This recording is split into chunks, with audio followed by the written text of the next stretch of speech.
Pisces, it's February 2019. I'm Dadhichi from astrology.com.au. Thanks for joining me. I'm going to present to you a very brief analysis of what's happening for you in February. For those of you that are new, thanks for joining us. And this month's important in that the new moon, and I'm talking about this very strongly this month, especially for you because it happens in the 12th house, the natural area for Pisces. 12th house, where we also see the Sun and Mercury transiting right now. So we can take this as figurative or literally. The Sun in the 12th place is not considered altogether a good place. It rules the left eye. So on a figurative level, it has to do with how you see things generally, your perspective in life. On a practical level, it rules your left eye. There may be some problems with your sight, your vision, but on that spiritual level, it has to do with your vision of things, your spiritual perspective. So the new moon taking place on the 5th has a lot to do with this spiritual 12th house.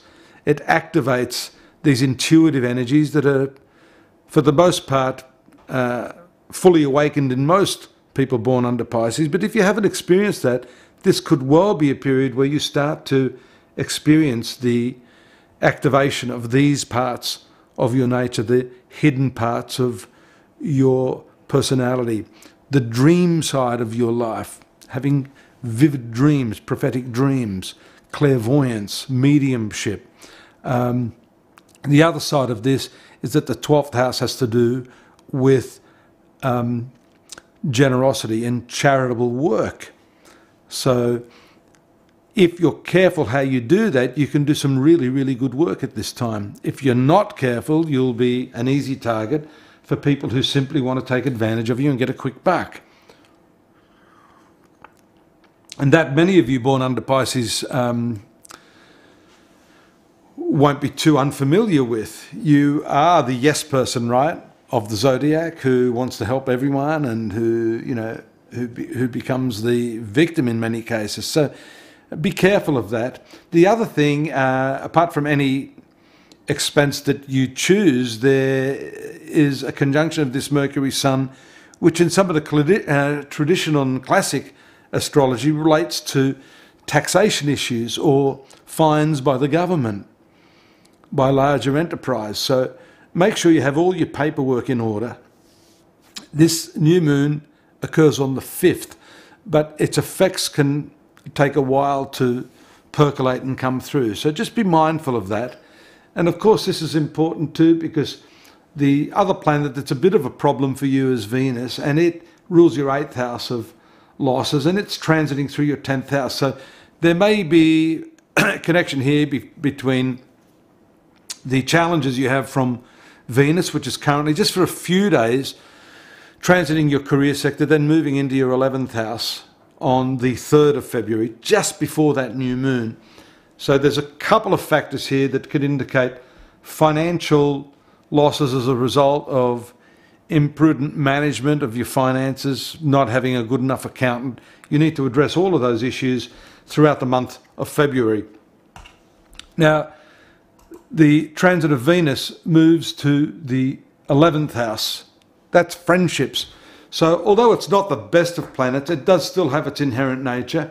We see Saturn has been transiting there for some time, really putting the brakes on your social life, maybe having or bringing you some problems associated with certain individuals or friends.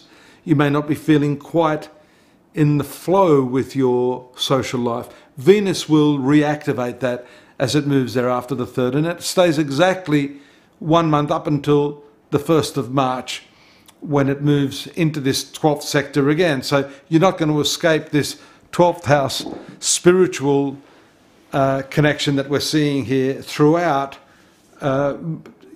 much of the coming month or so. So that 11th house is good. It also indicates the fulfillment of some objective, and that's related to social life. It's also related to the third house, which has to do with most likely a younger sibling or your neighbours, the neighbouring environment. It is a transit that can smooth over any difficulties that you've been having in those areas of your life.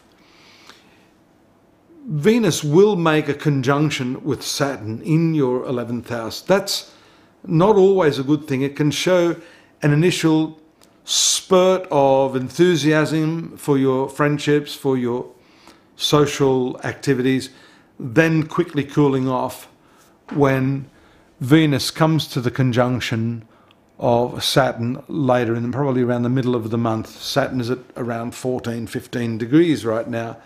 And if we assume that Venus will take pretty much 1 month to transit here, around the 15th of the month, you can expect, maybe a little bit earlier, the 12th to the 15th, you'll start to feel those effects. That means maybe a cooling off with friends, even a segregation or separation from someone.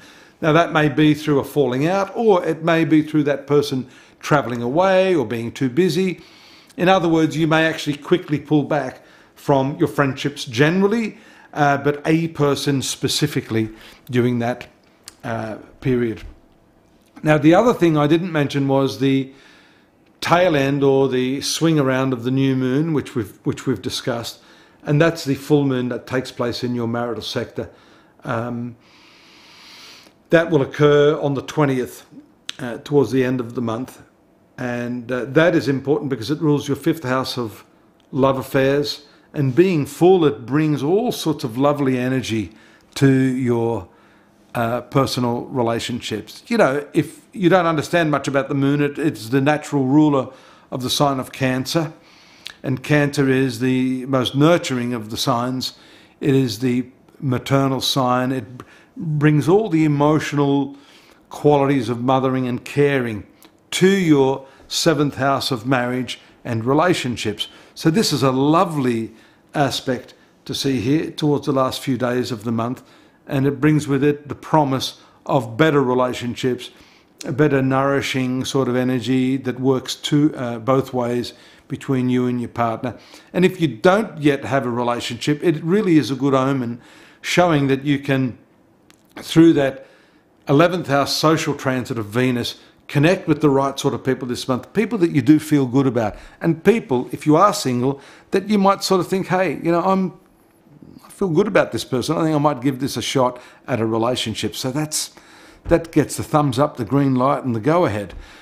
The other transit, the final transit I want to talk about, is the transit of Mars moving into your 3rd house on the 14th of February, middle of the month, along with when Venus makes that contact with Saturn.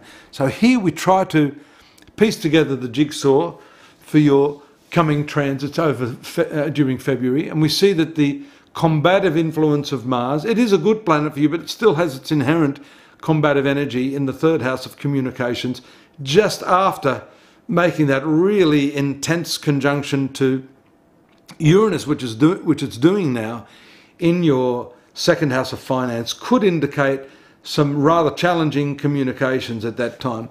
You need to watch that. Fortunately, it has a trine combination that will form with Saturn in the coming weeks.